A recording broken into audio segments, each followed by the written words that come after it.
یہاں آپ کو اپڈیٹ کریں گے۔ ڈسٹرکٹ اینڈ سیشن کورٹ اسلام آباد میں علی امین گنڈاپور کی وارنٹ گرفتاری جاری ہونے کے خلاف نظر ثانی کی درخواست پر 2 بجے تک وقفہ کر دیا گیا۔ مزید جانتے ہیں ڈان نیوز کے نمائندے عمر مہتاب برنی سے۔ جی عمر، سماعت کے احوال سے مزید آگاہ کیجیے گا۔ جی بالکل، ایڈیشنل سیشنز جج قدرت اللہ کی جانب سے علی امین گنڈاپور کی وارنٹ گرفتاری جاری ہونے کے خلاف نظر ثانی کی درخواست پر سماعت کی گئی۔ دوران سماعت علی امین گنڈاپور کے وکیل ظہور الحسن ایڈوکیٹ جی عمر،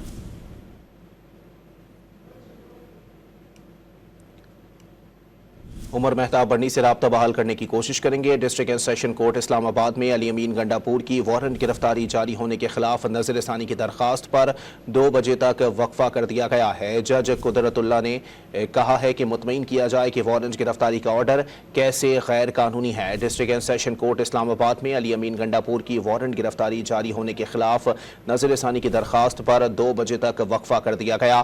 جج قدرت اللہ نے استفسار کیا کہ مطمئن کیا جائے کہ وارنٹ گرفتاری کا آرڈر کیسے غیر قانونی ہے۔ عمر مہتاب برنی سے رابطہ بحال ہوا ہے۔ جی عمر، اپڈیٹ کیجیے گا۔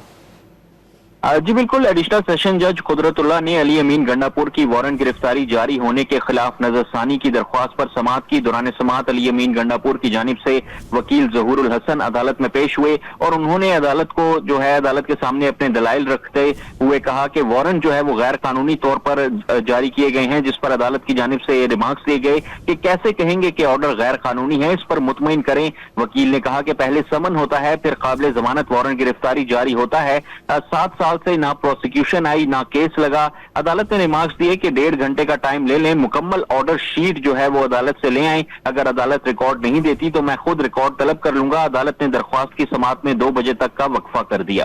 جی بہت شکریہ عمر مہتاب برنی اپڈیٹ کرنے کے لیے۔